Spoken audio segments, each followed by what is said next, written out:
Hi friends, എല്ലാവർക്കും ചക്കിട്ടാസ് വേൾഡിലേക്ക് സ്വാഗതം. ഇനി നമ്മൾ ഈ പിന്നെ കീറിപ്പോയാൽ പൊട്ടിപ്പോയൊരു വല പിന്നെ നേരാക്കുന്ന വല റിപ്പയർ ചെയ്യുന്നൊരു വീഡിയോ ആണ് ഇന്നത്തെ വീഡിയോ. അതാണ് നമുക്ക് നേരെ വീഡിയോക്ക് പോവാം. നമ്മളെ വല നമ്മൾ ഏപ്പിട്ട് തുടങ്ങി. ഏകദേശം ഒരു 1.5 മുളം നീളത്തിലാണ് നമ്മൾ ഏച്ച് ഇടുന്നത്. നമ്മളിപ്പോൾ തുടങ്ങിയിട്ടേ ഉള്ളൂ. ഇതാണ് പഴയ വലൻ്റെ ഇത് പുതിയ വലാണ്. വേറെ പുതിയ വല. അപ്പോൾ ഏപ്പിട്ടും കഴിഞ്ഞ് തുടങ്ങി കഴിഞ്ഞു. ഇവിടെ കുറച്ച് ഭാഗം മേലോട്ട് ഇതായിപ്പോയി. അവിടെ നമ്മൾ കെട്ടിയെടുത്തതാണ്. അവിടെ നന്നായിട്ട് ഇങ്ങനെ ചെറുതായിട്ട് കെട്ടിയെടുത്തു. അപ്പോൾ കുറേ ഉണ്ട്. ഏകദേശം ഒരു ദിവസപ്പോൾ 2 ദിവസപ്പോൾ പണി വരും. ഇങ്ങനെ ഏപ്പിട്ട് 2 ഭാഗവും ഇവിടെ നമ്മൾ കെട്ടുമ്പോൾ 2 ഭാഗവും കെട്ടുന്നുണ്ട്. നമ്മൾ വെറുതെ ഒരു ഭാഗം ഇങ്ങനെ കൊളുത്തിയിടല്ല. 2 ഭാഗം നമ്മൾ നല്ല ഉഷാറായിട്ട് കെട്ടുന്നുണ്ട്. ഇവിടെ മുകളിലും കെട്ടുന്നുണ്ട്, താഴെയും കെട്ടുന്നുണ്ട്. അങ്ങനെയാണ് നമ്മൾ കെട്ടുന്നത്. പിന്നെ നമ്മൾ ഇത് മൊത്തത്തിൽ 1200 കണ്ണിയാണ്. അപ്പോൾ കുറച്ചും കൂടി ഒന്ന് വീതി കൂട്ടാണ്ട്. അടിയത്തെ ഇപ്പോൾ നമ്മൾ ഏക്കുന്ന കണ്ണി കുറച്ചും വീതി കിട്ടും. ഒരു 200 കണ്ണിയും കൂടി കൂട്ടിയിടണം. അപ്പോൾ അതിനാണ് ഈ ഇങ്ങനത്തെ ഓരോരോ കണ്ണി ഇടക്കണ്ണി ഇടുക. ഇടക്കണ്ണി ഇട്ട് കഴിഞ്ഞാൽ ഏകദേശം 6 കണ്ണിക്ക് ഒരു കണ്ണി ഇടുക. അപ്പോൾ 1200 6 കണ്ണിക്ക് ഒരു കണ്ണിയിട്ട് 200 കണ്ണി കൂടി കിട്ടും. അതാണ് ഇപ്പോൾ നമ്മൾ ചെയ്യുന്നത്. അതിനൊക്കെ ഒരു 6 കണ്ണിയിലിങ്ങനെ ഓരോരോ ഇടക്കണ്ണി ഇട്ടുണ്ട്. അപ്പോൾ ഒരു 1400 കണ്ണിയാവും ടോട്ടൽ. ഇത് പിന്നെ നമ്മൾ കുറച്ച് 2-3 പാക്കുണ്ടെങ്കിലും കൂടിയിട്ട് മുകളിലോട്ടൊന്നും വല്ലാണ്ടൊന്നും പ്രശ്നങ്ങളൊന്നുമില്ല. അതിനോട് നമ്മൾ ഒഴിവാക്കണം. ഇനി ഒരു കൊല്ലം അങ്ങനെയൊക്കെ കിട്ടിയാൽ കിട്ടും. കുറച്ച് പൈസ ഒരു മെയിൻ്റനൻസ് പിന്നെ ചെയ്തും കഴിഞ്ഞ് ഒരു കൊല്ലം കിട്ടിയാൽ പിന്നെ ഒരു പുതിയ വല ഉണ്ടാക്കണം. ഇപ്പോൾ ഈ എല്ലാവരും അഡ്ജസ്റ്റ് ചെയ്യണം. ഈ മഴക്കാലം കൂടി. അപ്പോൾ വല ഇല്ലെങ്കിൽ ചിലപ്പോൾ വല പിന്നെ ഇത് കീറി ഇതായിട്ട് ഒരു ഏകദേശം 4 മാസമൊക്കെ ആയി. 4 മാസം നമുക്ക് വലിയ പുഴയിലൊക്കെ ഒന്ന് പോയി ഒന്ന് വീശാനൊക്കെ കഴിയാത്തതിൽ ഭയങ്കര വിഷമമുണ്ട്. ഇപ്പോൾ ഏതായാലും ഇത് പെട്ടെന്ന് കെട്ടി തീർക്കണം. മഴ തുടങ്ങുമ്പോഴേക്ക് നല്ല മഴ അടിഞ്ഞ് വരുമ്പോഴേക്ക് ഇത് കെട്ടി തീർക്കണം. ഇങ്ങനെ ഒരു 3-4 ദിവസം പണിയുണ്ടാവും. നമുക്ക് അടിഞ്ഞ് കുത്തിരിക്കുകയാണെങ്കിലൊക്കെ പെട്ടെന്ന് തീരും. അതിന് സമയം കിട്ടില്ല. എന്തെങ്കിലുമൊക്കെ പരിപാടി വേറെ എന്തെങ്കിലും ഉണ്ടാവും. അതിനെക്കൊണ്ടാണ് പിന്നെ എപ്പോഴെങ്കിലും അടിഞ്ഞിരിക്കാൻ കഴിയില്ല. ഇത് 2-3 ദിവസം പണി എന്തായാലും അതിൻ്റെ പിന്നെ ഇതൊക്കെ നൂലിടണം, മറ്റേതിടണം, ഈ തീയം കോർക്കണം, കുറേ പണികളുണ്ട്. ഇപ്പോൾ വല നമ്മൾ കെട്ടിക്കൊണ്ടിരിക്കുകയാണ്. നല്ല പണിയിലാണ്. 1-2 ദിവസമായി തുടങ്ങിയിട്ട്.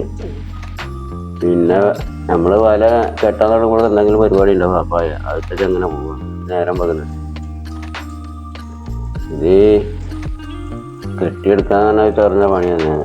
പിന്നെ പുതിയ വലയാണ് നമുക്ക് വേഗമാണ് കിട്ടും. അതായത് എൻ്റെ ഈ ഏപ്പിട്ട് നമ്മൾ റിപ്പയർ ചെയ്യുമ്പോൾ ഭയങ്കര ബുദ്ധിമുട്ടാണ്.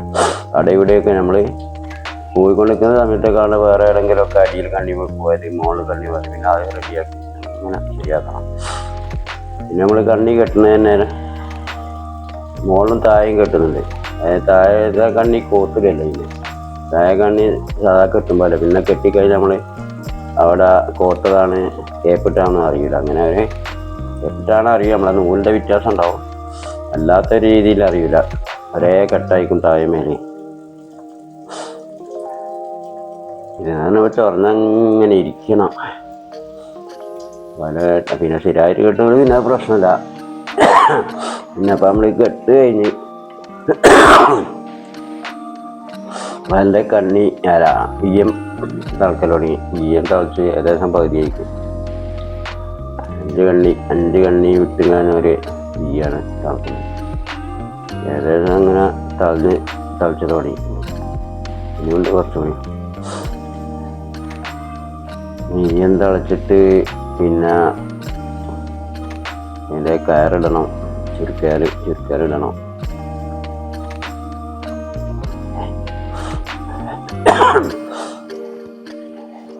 നെയ്യം തിളക്കുമ്പോൾ നിൽക്കുകയാണെങ്കിൽ നല്ലോണം കെട്ടിക്കൊണ്ടിരിക്കണം. ചുമയാണ്, ചുമയും പനിയൊക്കെ പിടിച്ചിട്ട് കുറച്ചതായി അതിലെ അങ്ങനെ നീണ്ടുപോയത്. ഭയങ്കര പനിയും ചുമയും. അപ്പോൾ വീടിയാണ് ചുമ പനി തുടങ്ങിയിട്ട് 5-10 ദിവസമായി. ഭയങ്കര വിറയൽ പനിയാണ്. വിറയൽ പനി അങ്ങോട്ട് തുടങ്ങിയിട്ട്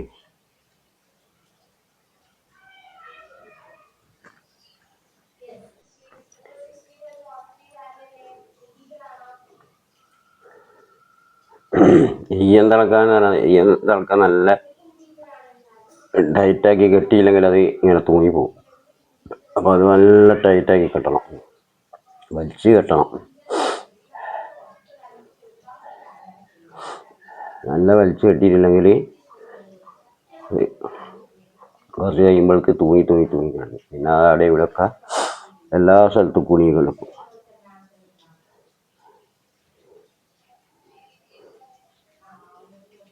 പിന്നെ ഈ ചുരുക്കാലിട്ടാൽ നല്ല പണിയുണ്ട്. അതൊരു ബുദ്ധിമുട്ടുള്ള പണി തന്നെയാണ്. ആ ചുരുക്കൽ അതിൻ്റെ കറക്റ്റായിട്ടില്ലെങ്കിൽ വല വിരിഞ്ഞിട്ടില്ല. അത് വിരിഞ്ഞിട്ടുണ്ടെങ്കിൽ നല്ല കറക്റ്റായിട്ട് തന്നെ ചുരുക്കുവല കെട്ടി. ഇപ്പോഴാണ് മഴയാണ്, നമ്മൾ ചുരുക്കുവല കെട്ടാൻ പുറത്തും വിരിച്ച് കെട്ടാൻ കഴിയില്ല.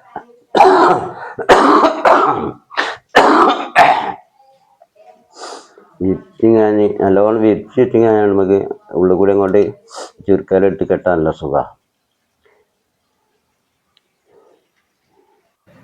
ഇതും പുറത്ത് നല്ല മഴ. അപ്പം ഞാൻ വീട്ടിൻ്റെ ഉള്ളിൽ നിന്ന് തന്നെയാണ് ഇപ്പോൾ അത് കെട്ടുന്നത്.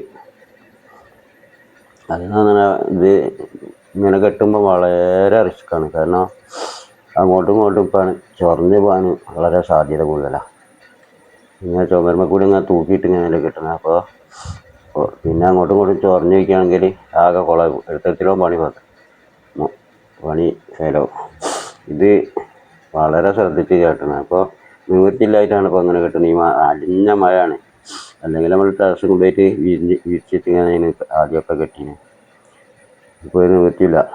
ഇനി കെട്ടിക്കഴിഞ്ഞിട്ട് എന്താണ് ചെയ്യുന്നത് വിരിച്ചിട്ട് നോക്കുമ്പോഴേ അറിയും.